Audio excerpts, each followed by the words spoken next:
I never thought I'd be capable of doing something like this, but one moment, just one moment, changed everything. You think you know yourself, that you're immune to temptation, that you're stronger than the urge to stray, but then someone comes along. Someone who makes you feel seen in a way you haven't in years, and you wonder, how did I get here? How did I go from a devoted wife, someone who promised to never break her vows, to this? I remember his touch, like it was yesterday. So innocent at first, just a casual conversation, a simple smile, but then everything shifted. His hands brushed against mine and I felt something inside me stir, something I thought was dead. I should have stopped, I could have stopped, but I didn't. I let myself feel wanted. I let myself feel alive again. And the worst part? The guilt didn't hit me right away. It was a slow burn, and by the time I realized what I had done, it was already too late. So, how deep did I fall into this? And can I ever crawl out again? Stick around to find out, because this story is far from over. I was married to Ali for more than 30 years. When I first met him, I thought we had everything. Love, stability, a future. But time has a way of wearing things down, doesn't it? Ali was a good man, faithful, dedicated to our family. But as the years passed, something in him started to shift. I could feel it before I could name it. The little things. The way he'd come home after a long day but wouldn't look at me like he used to. The nights when I'd curl up next to him but feel miles away. And I tried to ignore it. I thought maybe it was just life. We'd had kids, careers, and the weight of responsibilities, but somewhere between all the roles I was juggling, wife, mother, caregiver, I lost myself. And somewhere along the way, Ali stopped seeing me. I didn't just lose a lover, I lost the woman I once was. I became a ghost in my own life. And that emptiness, it was suffocating. I was still there, but I wasn't really living anymore. It wasn't sudden. It happened so slowly that it almost felt like I was imagining it. First, it was the missed conversations, the quiet dinners, and then the touch. The affection that used to come so easily was replaced by distance, both physical and emotional, and I kept telling myself it was just a phase that we'd pull through. But deep down, I knew. I knew that something had changed, and it was too late to fix it. I had become invisible to the one person who should have seen me the most. And then Jamil moved in next door. At first, I dismissed him. He was younger, full of life, nothing more than a passing distraction. But there was something about the way he looked at me that made my heart skip. It wasn't the flirtation I was used to. It was different. Intense. Like he saw me for who I really was, not just as someone's wife. His eyes? They held a depth that I hadn't felt in years. And in those moments when he would smile or casually touch my arm, I couldn't deny it. Something inside me stirred. I'd laugh it off, tell myself it was ridiculous to feel anything for someone so young, so full of energy. But the more I saw him, the more I felt alive in a way I hadn't in years. And that was dangerous. I knew it. But I couldn't stop myself. He was everything Ali wasn't. And with every glance, I could feel myself slipping further away. It started so innocently. One afternoon, Ali was at work and I was in the garden, tending to the flowers. Jamil was out there too, working on his car. I didn't think much of it, not at first. But then, he walked over to me just to chat. Casual, like any neighbor would, but there was something about the way he stood there, his eyes lingering just a little too long, that made me feel something I hadn't felt in ages. He asked me how I was doing, and for the first time in years, I felt like someone was truly interested in me. And as we spoke, our conversation drifted from casual pleasantries to something more. His voice, so warm and deep, made my heart race. And when he reached out to move a lock of hair from my face, I could feel his touch lingering just a bit longer than necessary. That moment, it was charged. I knew it, and I think he did too. The air between us thickened with something unspoken, something dangerous. From that day on, our interactions changed. It wasn't just small talk anymore. He'd stop by more often, always finding reasons to linger, to ask me how I was, to touch my arm, as if it were just part of the conversation. But each touch sent a spark through me that I couldn't ignore. His compliments, the way he noticed things about me that Ali hadn't in years. It was intoxicating. I started dressing differently, doing my hair in ways I hadn't in forever. I wanted to be seen. And Jamil? He saw me. Every time we talked, I felt alive again. More than that, desired, wanted. The way he looked at me, like I was the only woman in the world, it made me ache with a longing I hadn't known I'd been carrying. Ali's touch had become so absent, so detached, that I hadn't realized how badly I needed someone to truly see me. But Jamil did. He noticed everything. The way my eyes would light up when I talked about something I loved, the way my voice would soften when I laughed. He made me feel like I was worth something again. I knew it was wrong.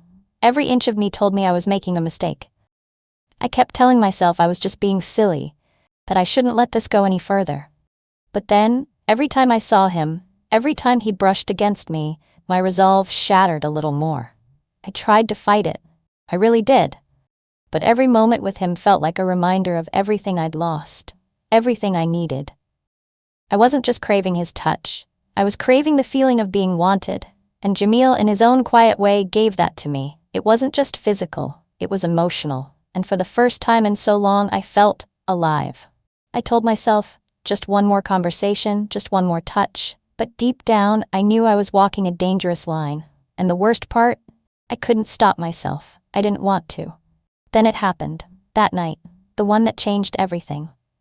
Ali was late, as usual, and Jamil knocked on my door just to check if I was okay. One thing led to another, and before I could even process what was happening, his lips were on mine. I knew then, in that split second, that there was no going back. It wasn't just a kiss, it was a promise. A promise that this craving I'd been trying to ignore had been awakened. It was no longer about just one mistake. It was about something deeper, something I couldn't control. And once I gave in, once I let myself cross that line, I couldn't take it back. I didn't want to, because in that moment, I realized I had been starving for something I thought I could live without. But now that it was here, it was all I could think about. And I knew I was hooked. At first, it was just stolen moments. Quick conversations when Ali was at work, fleeting touches when no one was around. But soon it wasn't enough. Jamil and I began sneaking around more, finding ways to be alone, to be together. I'd lie to Ali about where I was, about why I was so distracted, and every time I walked away from him I could feel the weight of the lie hanging over me. It wasn't just guilt, it was excitement. Each lie, each secret meeting, fed something deep inside me that I hadn't known was there. The rush of knowing I was getting away with it, the thrill of the forbidden, made me feel more alive than I had in years. But the deeper I went, the more I craved it. I wasn't just sneaking around anymore. I was living a double life. One life with Ali, the dutiful wife, the mother, the woman I used to be, and another with Jamil, where I was desired, passionate, and free. And every time I slipped into one life, the other felt more like a distant memory. There's something intoxicating about deception, about sneaking around and pretending everything's fine when it's anything but. The fear of being caught, of having everything I was building unravel in an instant, only made it more exciting. Each time I met Jamil in secret, each stolen kiss, each whispered promise, made my heart race with adrenaline. I knew I was playing with fire, but the danger only added to the allure. It was reckless, it was wild, and I couldn't stop. Jamil was everything Ali wasn't anymore. He was attentive, passionate, and made me feel seen in ways I had forgotten were even possible. When he touched me, when he looked at me, I felt like I mattered. He treated me like I was special, like I was worth something. And in those moments, I was someone entirely different from the woman I was when I was with Ali. On the other hand, with Ali, I felt invisible. It was like we were living separate lives under the same roof. He never looked at me the way Jamil did. His words were no longer tender. His touch, once warm and familiar, now felt like it was being given out of obligation, not love. The indifference in his eyes pushed me further into Jamil's arms. It was like night and day. One man made me feel alive, and the other made me feel like I was slowly fading away. The more I saw Jamil, the harder it became to go back to my life with Ali. The lines between my two worlds began to blur, and the guilt started to eat at me. But the pull of what I had with Jamil was stronger.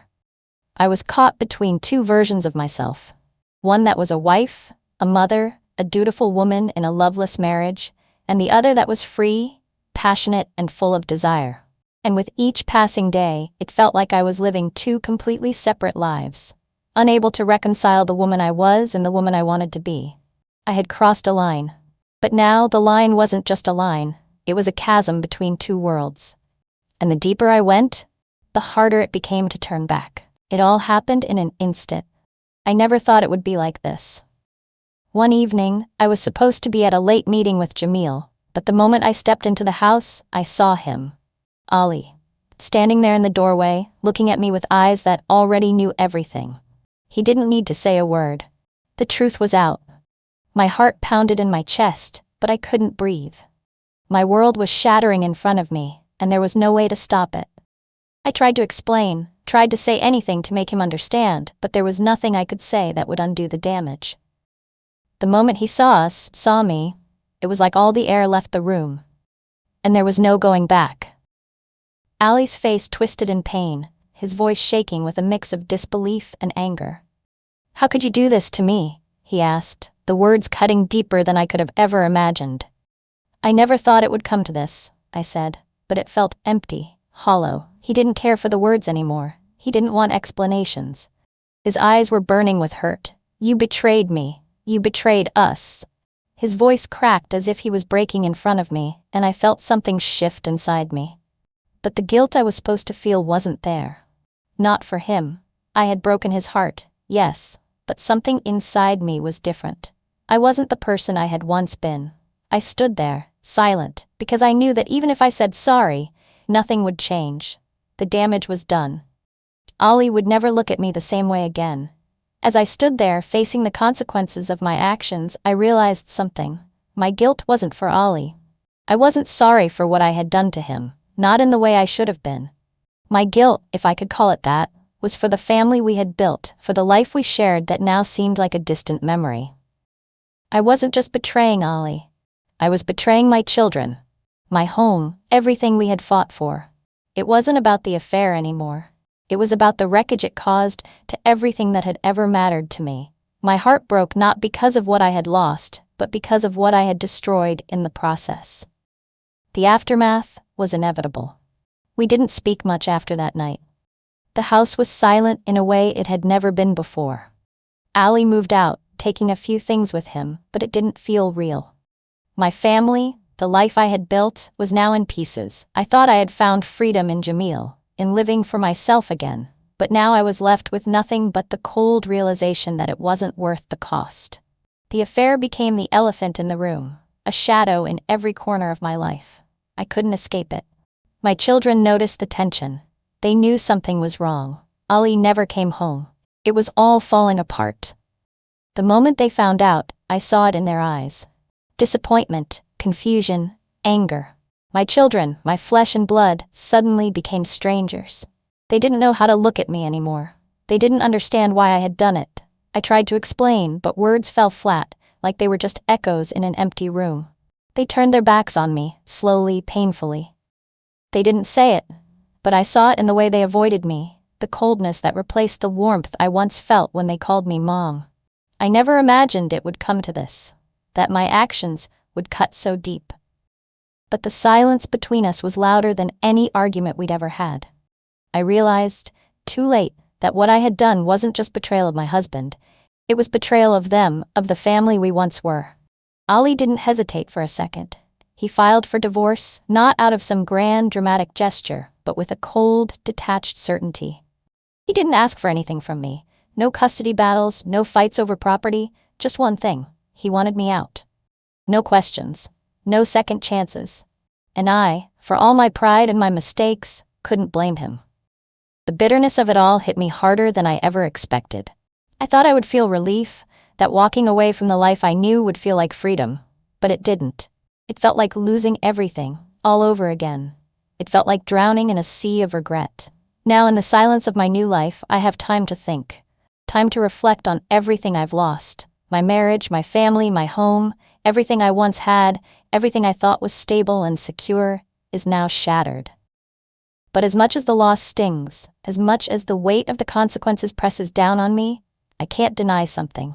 I don't regret the affair itself. In those moments with Jamil, I felt alive in a way I hadn't in years. For the first time in ages, I wasn't just a wife or a mother. I was seen, I was wanted. But the cost of that fleeting happiness? I'll never get it back. I traded everything for something that only lasted a moment. Looking back now, I can admit something that used to feel too painful to even consider. The affair gave me something I had lost in my marriage. It wasn't just the passion or the physical attention. It was the feeling of being wanted, of being seen. I had been living so long as just someone's wife, someone's mother, that I forgot who I was. Somewhere in the routine of it all, I disappeared. The truth is, I had been starved for the kind of attention that made me feel alive, the kind of attention I once took for granted. It wasn't that Ali didn't love me, or that he didn't care. But the truth is, I stopped feeling important. And I couldn't even tell him, couldn't find the words to explain it to him. And so, when Jamil came along, he filled that empty space I didn't even know was there. It wasn't right. I know that now. But I can't pretend it didn't give me something I needed. Something I had forgotten how to want.